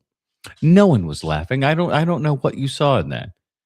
Because there are some people that will go out of it going like, man, I destroyed. No, you most assuredly did not. Is the destroying in the room with us? But the cosmic justice to that story is that it works the other way around as well. When you go off and say, that was the bottom of my career, and I will not be able to ever show my face to my friends and colleagues again, chances are that, unfortunately, they're not 99%, but, whatever, that people will come up to you and say, that was a great night. Yeah. There are those times where, again, I don't know it from an acting standpoint, but at least from a comedy standpoint, where you go like, man, I am killing it, and you're not, or boy, I'm absolutely eating shit. And then everyone, as they leave the club, is shaking your hand and telling you how great of a job that you did. And you're like, well, what are you even talking about? That was awful.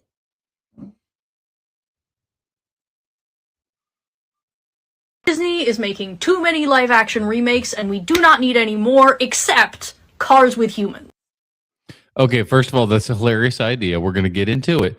But they got to stop with these live action remakes and stuff like that. I know what you're doing, Disney. You're just trying to retain your copyright status. You ain't slick. We know. We know. Well, you are in luck because the live It's Dan from the cartoon action version of Cars, starring only humans, has already been made. What now? It's called Doc Hollywood. It stars Michael J. Fox. It was made in 1991, 15 years before Cars. And they are beat for beat the same story. Now, I'm not saying that that Cars stole its story from Doc Hollywood. I'm saying explicitly that they stole it. But I am inferring that. Wow. All right. I got to go back and rewatch some Doc Hollywood. Been a minute. How many times in Doc Hollywood you go, wow. Wow, I'm a car. This is amazing. Why do I think I took you to all those Police Academy movies? For fun? Well, I didn't hear anybody laughing. Did you?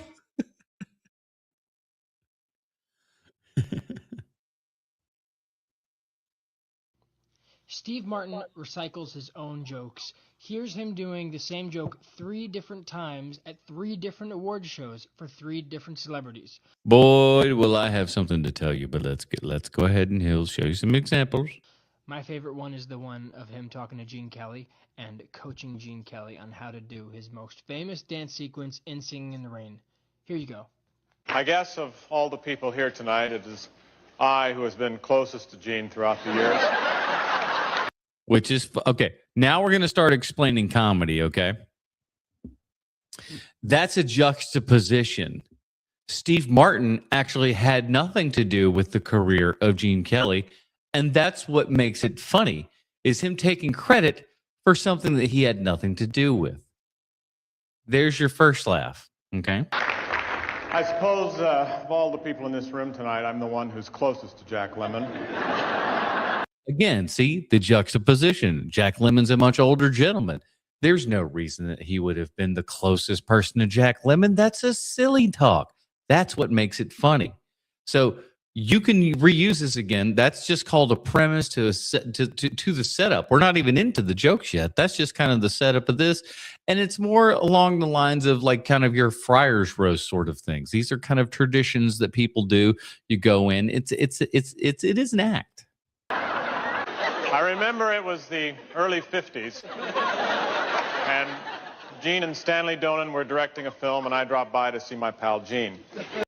See, again, that's something that wildly didn't happen. Steve Martin was a little baby in the 50s. So him coming by to see his buddy Gene Kelly doesn't make any sense.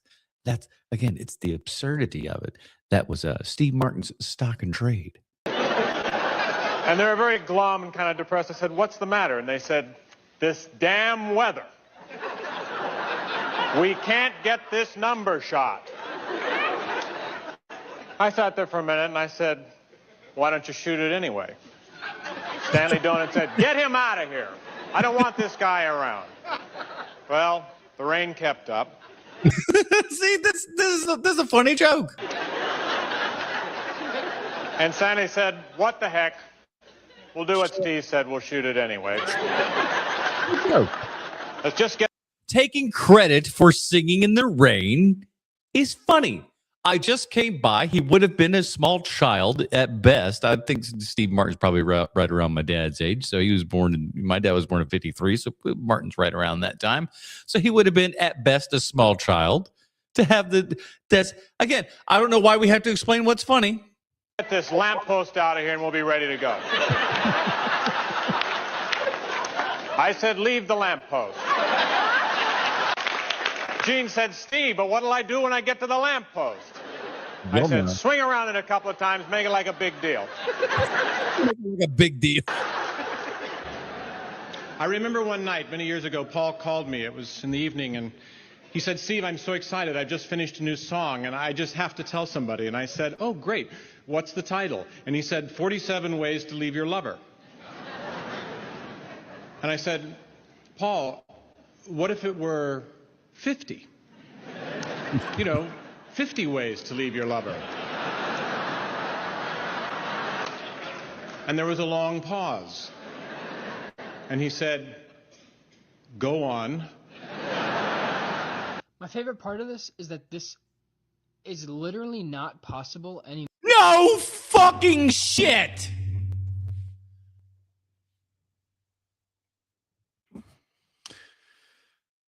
Is this part of the Gen Z thinking they discovered everything? Their Christopher Columbus syndrome? More to this degree.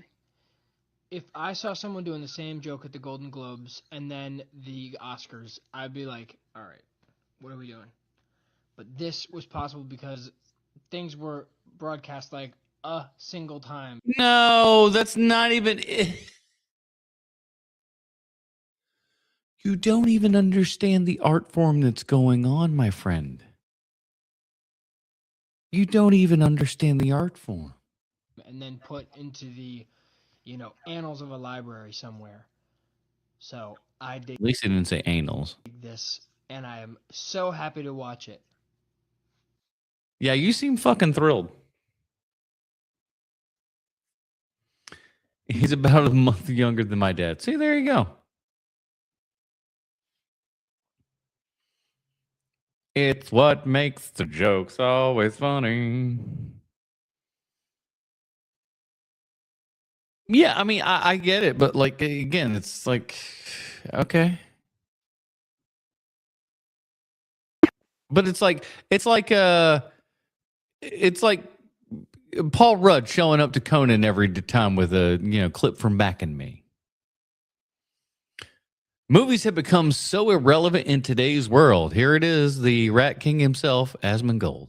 How many of you guys stopped really watching movies between 2014 and 2016? And now you almost never watch a movie. Like the last movie that I watched was Dune Part 2. Probably. That's the sad state of affairs. And I would say that there's a lot of younger people to where movies just are not appealing to them anymore. And I can kind of understand why. Let's see what his thoughts are. The next movie I'm going to watch. What even is the next movie I'm going to watch? I actually don't even know. I wanted to watch that. I think there was a Guy Ritchie movie with Henry Cavill. It was like a military movie. I was going to watch that. The Odyssey? Yeah, I'll probably go to movie theaters and watch The Odyssey. You're right about that. So that's Christopher Nolan. Christopher Nolan will get him out to movie theaters. Outside of that, like who's doing it? And that's all the way at the end of the year. And most of those screenings are sold out in a weird ass way. I don't know what we're doing as far as that's all concerned, but nerds are going to be nerds. I'm looking forward to, some things. I don't know. I will say this, though. I've made it into February so far, almost through 2 weeks of February, and I've yet to see a film in theaters in 2026. So, bad sign. Bad sign. Going back and watching The Evil Dead, oh my God. That movie is a representation of the dream. It's a bunch of people in their 20s got together, made a movie, and it worked. Like, it got sold. Like, and when you look at the history, too, like, there are certain things in film history where you're like, but that was just meant to be. Them making The Evil Dead, Sam Raimi, Bruce Campbell, Robert Tapper, the whole gang, make this movie. In my birthplace, wouldn't you know?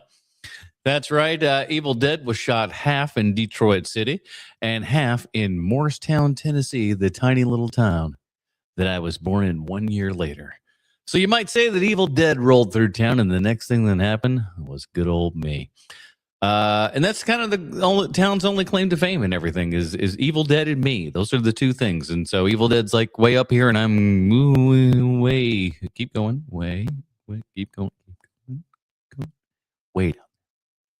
It gets released, kind of dies on a shelf, and then one Stephen King sees the movie, reviews it in his newsletter or magazine, whatever. I said it was and scary. Suddenly, interest for this movie fucking skyrockets because Stephen King loved the movie. And then you hear about it gets banned in the UK, which actually helped bootleg sales of it because oh man, old UK's all stuck up, ain't they? people wanted to watch it so bad because it was banned. Yeah. And it got this cult-like Part of the video nasties, as they will call it. following, became this huge thing to when he eventually went on to make Crime Wave, which didn't do very well. But then he gets to come back and make Evil Dead 2. Evil Dead 2, man, one of my favorite movies ever made. You say he got to make Evil Dead 2, but by a certain extension, he also got to remake Evil Dead 1 a little bit. Partially, yeah. Evil Dead 2's the best of the three. Not my favorite of the three, but the best of the three, hands down. I felt vindicated a little bit because I had like this reaction when I watched this movie of like, holy fuck, like that was so good. Like, so when I went online later and found people like James Cameron, Guillermo del Toro being like, oh yeah, Evil Dead 2 like changed the game regarding what you could do on low budgets and regarding like practical makeup effects and pushing cinema forward. And also when you look at the work of the Coen brothers, two very acclaimed directors, if you watch their early stuff, it's very influenced by Sam Raimi because the Coens, at least one of them was like an assistant editor on Evil Dead. They're all buddies. They're all buddies and pallies. Yeah, that was me in my hometown too. Famous for me and the birthplace of Fred the Blob Dukes.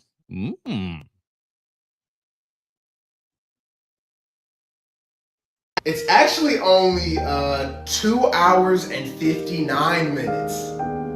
It's So, yeah, what are you complaining about? It's just shy of 3 hours. so good.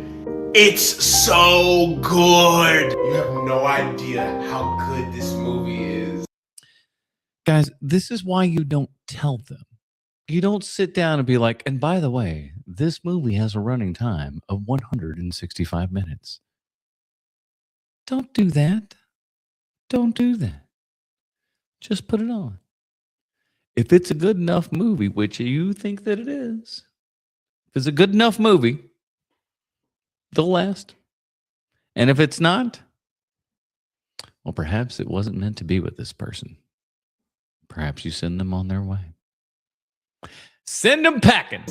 It won't feel like 3 hours at all. It'll feel like 45 minutes. They have to linger on shots a little too long. They have to linger on shots a little too long. Look, these are just the rules. Cinematography is amazing. Yes, there are subtitles. And again, don't tell them. Don't tell them. Don't tell them there's subtitles. I did that with my dad with Pan's Labyrinth. I didn't even realize it. I didn't even think about it at the time. It's not that it was something that bothered him. It was just something that he wasn't prepared for going in. And he was just like, "Oh, I had subtitles. I wasn't quite prepared for that." It's just like, I didn't even think about subtitles. I didn't even it didn't even register. What? You can't read? They dropped the title card like 30 minutes. Oh, I didn't even really think about the not being able to read part, you know? So like Floyd Mayweather, maybe out of luck, you know? Minutes into the movie. Can't watch no foreign films with Floyd. No Boonwell for you, sir. So cool. No phones at all. And no sleeping. We're staying awake and alert the entire time. Ooh, try to do that with a lady. Good luck. Thank you so much for agreeing to hang out with me. It's an epic exploration of grief in contemporary times. It has to be 3 hours.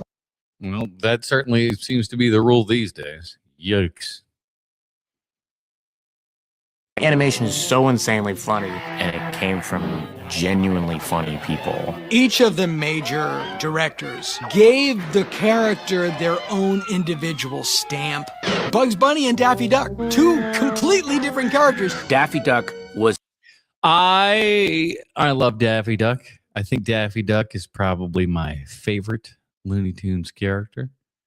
Mostly because Daffy Duck is an asshole. Daffy Duck is the biggest asshole in the world, but he's a lovable asshole, and I think that's what we like about him. Is that like even when he's blabbing on and on and on, there's something about him, even though he's wild annoying, he's just also still kind of endearing at the same time. Whenever he's going, my favorite Daffy stuff is always his like salesman persona and everything. He's done it with Porky, and he's definitely done it with the what you call it there. Why is my brain taking a Elmer Fudd? Wow, my brain just took a nap there. Elmer Fudd and a nondescript guy as well. But him playing his salesman role where he's always just yapping on and on and on, just doing that great bullshit talk that Mel Blanc was so fantastic at doing. I think the first example a lot of us saw of a frenemy, that was a really complex thing to introduce to kids and get them ready for a lot of the people that you were going to be seeing later on in life. They need each other. They're like Keith Richards and Mick Jagger. Rabbit season. Duck season. You have to have them to balance each other out, and if you put them together, you get one functional character. Bugs is still around because he's cool. What I found funny about him was he didn't take anything like that seriously. Bugs Bunny was still cool when nothing else was cool. There's something screwy around here. Could be you, Doc. Could be you.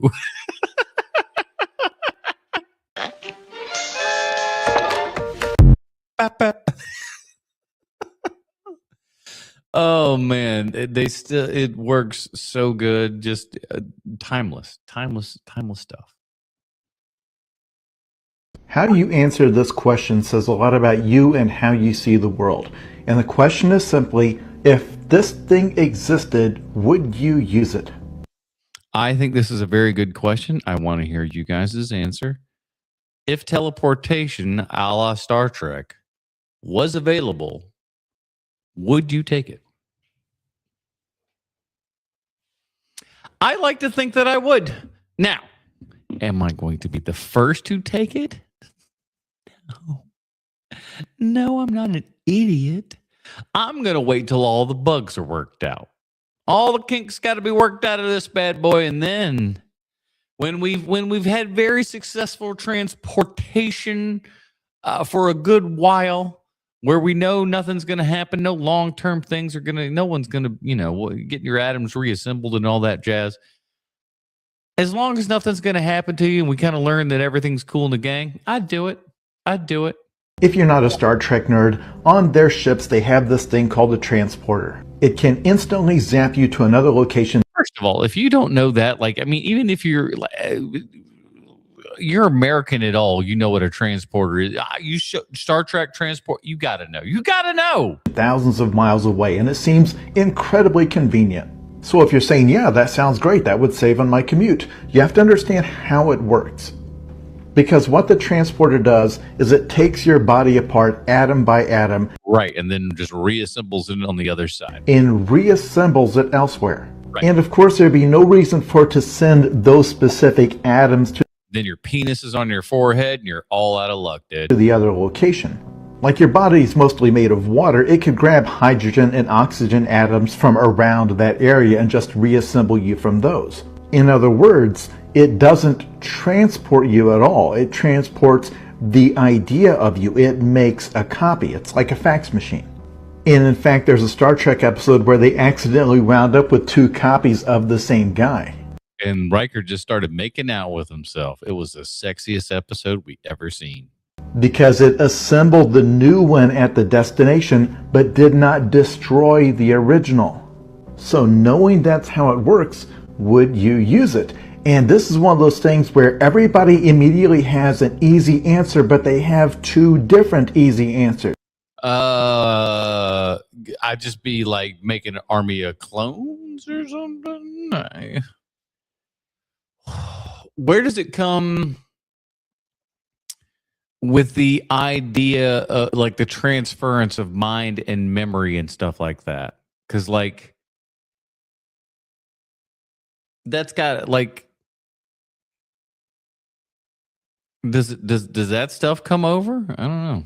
Some people automatically say, well, no, it just kills you and then makes a clone elsewhere. But others say, well, it doesn't matter as long as the essence of you persists in some form. I don't know about all of that. That feels like a little bit of a, well, it's you, but it's a different kind of you, and that's kind of like, hey, if we put your brain in an ape body, is it still you? Like these are the people who one day would like to upload their consciousness to a computer so they can live forever. There's a disconnect where I think we just charge people for that and then tell them that we did it. We don't do it because fucking what are they going to do? What is your family going to come over and be like, can we see his his body going through the Matrix, and we're like, yeah, there you go. Just fucking show him a picture. Just show him a 1995 Windows screensaver. Be like, he's inside there. Here he is. That'll be another $5,000, please. Or one version of them ends and another begins, but they would say, well, that's no different than going to sleep at night. And how many times have you put off a task thinking, well, that's tomorrow me's problem? Oh. I think I did most of that shit today, as a matter of fact. Like already you're thinking of I need to grocery shop, and it's like, what, 10 o'clock? the future you as a different person. And what's interesting about the Star Trek franchise is that everyone in that culture has come around to this second idea. They're like, yeah, we're fine with it. Who cares? Everybody knows how this thing works. Oh, shit. I received this comment asking me to show off all of my trap stuff, and there's just no world in which I'm not making this video. My boy here likes M. Night Shyamalan's Trapped. Kind of a lot.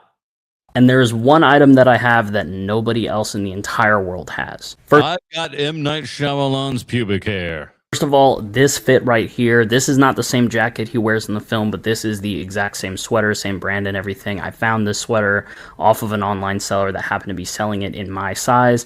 Yeah. Okay. I mean, like, listen, I'm liking the dedication. I'm a little spooked by it, but I like it. The lanyard I got off of a cosplayer that made it themselves, and they had extras, so they were selling that. I also got this toy cleaver, and on the inside pocket here, I used to have a little headphone. It was like a fake prop headphone that looked like the thing that he connected to the walkie-talkie. For some reason, I lost it. I don't know where it went. I'll have to get another one. I have two Lady Raven shirts. This is the first one. You've probably seen me wear them in videos. On the back, it's got the tour dates. I don't know how well you can see that, but it's got the August 2nd, Tanica Arena, Philadelphia. That's just like, I mean, who knew that there was this much Trapped merch? That's where they tried to catch the butcher. This is the other one. Those were both off of Etsy, and then I got two Trap shirts from TeePublic. This is the first one, and this is the other one. For physical media, I have the Blu-ray of Trap, and then I have my 4K copy, and this copy was actually signed by Salika Shyamalan right there when I met her in New York. Speaking of which, I also got to give her one of my Lady Raven Schnapp bracelets that I made for this costume because I also had several extras. And wow. Man, this guy's like, I mean, Trapped, boy. Wow. And then I also have the vinyl of the Lady Raven album. For some reason, this part didn't save in the edit, but I have two VHSs of the movie. Here's the first one. It's inspired by the Eras tour. And then here's the other one. I had to re-record this. I'm not putting that sweater back on for it, though. I also have the poster hung up on my wall. It's super reflective. I mean, for Trap. Come on. But there is an autograph from M. Night Shyamalan right there, if you can see it. The light hits it better right here. You can really see it. I also have the second poster that they released. And lastly, my favorite thing, my prized possession, this painting that my girlfriend made inspired by the movie. All of these are song lyrics from the movie. And then all of these newspapers are typed out by hand just based on information that's given in the movie. So there is actually extra world building built into this painting for the movie. It's absolutely incredible. Listen, man, I'm happy somebody likes something. It's always interesting. It's always interesting to see what other people are into, man. And these Lady Raven concert tickets have QR codes that are scannable and pull up the soundtrack of the movie. If my house were to burn down, I'm grabbing this. Well, I mean, because it's something his wife made. It's of a movie that he really likes. It's super sweet. But, I mean, wow. Who knew, huh? Yeah, see, exactly. I assumed that nobody liked this movie. Save some pussy for the rest of us. Indeed. Come on now. She might be real. She, you know. Even I was married at one point. Come on now. I think all the commercials suck last night, but... Oh, God. Here comes Touré, everybody. I hate Touré, by the way. Now, I want everybody to know this is not new. I've hated Toure since the VH1 days. All right, so like I've legitimately not liked this gentleman for over 25, about 25 years at this point. So I feel I'm justified. These fucking glasses, his haircut, him holding on to this thing, his weird, exasperated way of speaking and everything. This is about the new Tarantino Fincher. Let's go. There was one commercial I couldn't forget. It was from Netflix. It's Hey, you see, what is this? What is this voice that I'm doing? Why the dramatics? Everything I do is like, what did you fucking just run a marathon? Sit the fuck down. Come. What is gee whiz. seemed like it was for a movie starring Brad Pitt. Yeah. But they gave us no title. That's The Adventures of Cliff Booth, written by Quentin Tarantino, directed by David Fincher, starring Brad Pitt. Is it though? It's building on Pitt's character from Once Upon a Time in Hollywood. For many people, the Manson thing represents the end of the 1960s. So The Adventures of Cliff Booth, Which again, I haven't seen the trailer. I didn't I was in bed by 6:30 and out by 7, so I saw 0 of the Super Bowl. Sounds like I didn't miss much. So I still haven't seen this commercial or any of the other commercials in the Super Bowl. So again, I'm just kind of taking some word on this. is about him in Hollywood in the 70s. He's no longer a stuntman. Now he's a Hollywood fixer, going into scandals and making things go away. So now we're getting into the Well, that is kind of Cliff's forte, if you know what happens in the book. grittier side of Hollywood. This is a $200 million film, so it's a big fucking deal. And Netflix shows all the confidence in the world, giving you a little taste of it without even telling you what it's called. Well, I mean, Quentin Tarantino, David Fincher, Brad Pitt. What else do you need to know?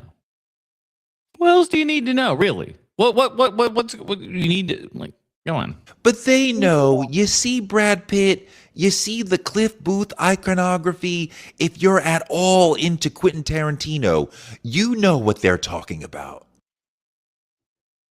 Well, congratulations, Torre. You saw a trailer that you liked. Fucking what? The Adventures of Cliff Booth cannot compare to The Adventures of Ford Fairlane. No way.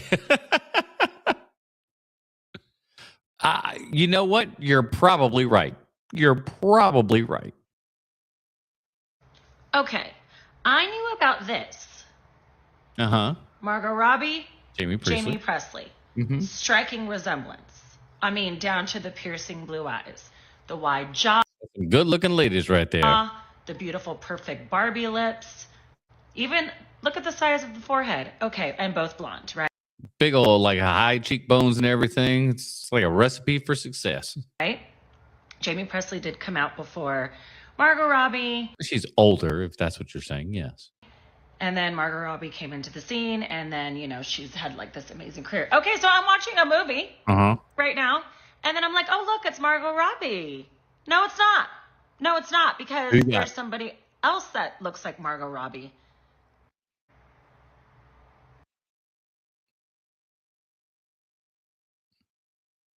No.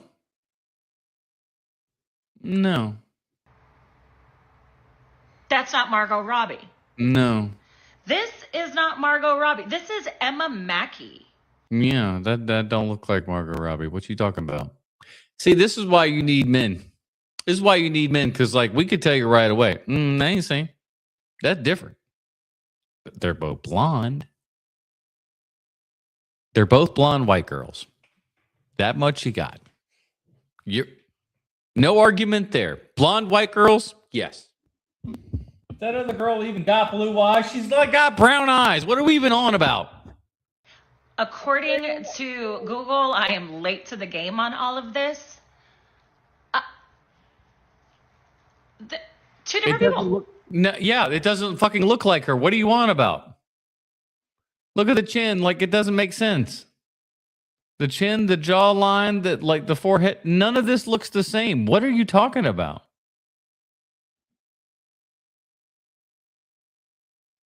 Yeah, see?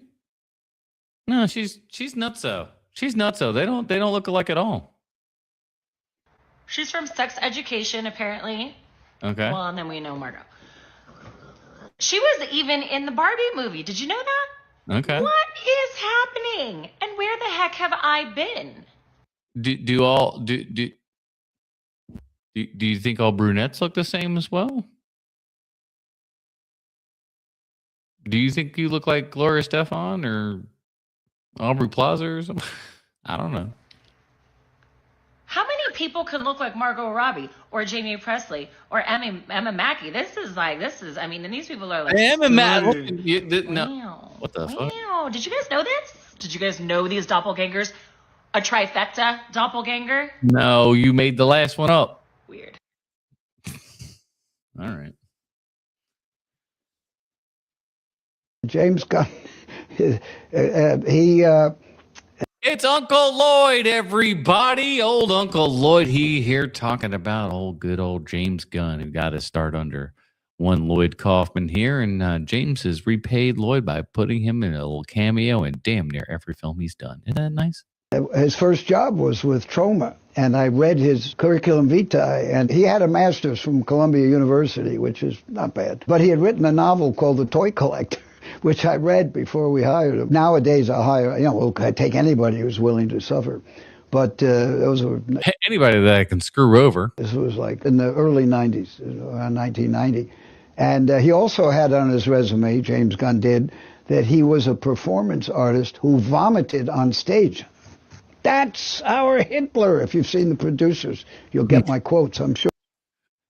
And honestly, that does feel like that is kind of a qualifier, over there at Troma Pictures and everything. It's like, we weren't going to hire him, but we found out that he can projectile vomit like nobody's business. So we hired him right away. Or The Producers is in this fine comedy shelf here.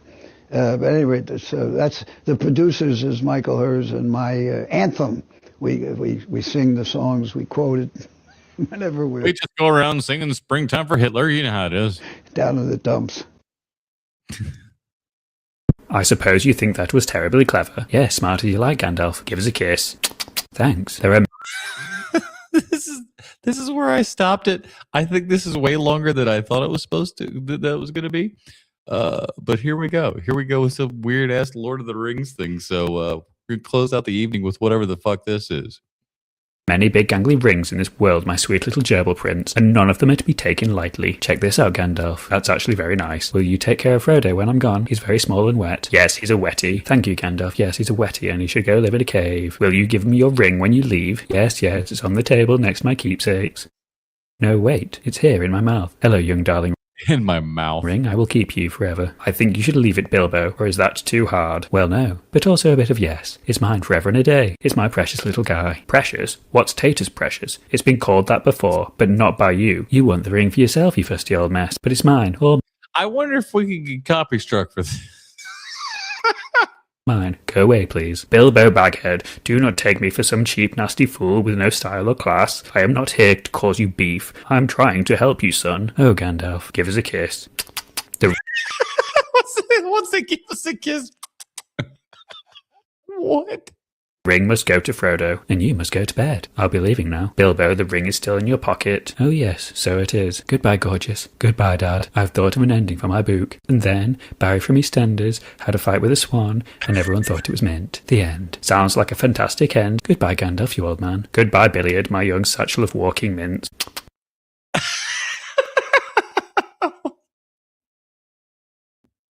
I had no idea what I was doing, but there you have it.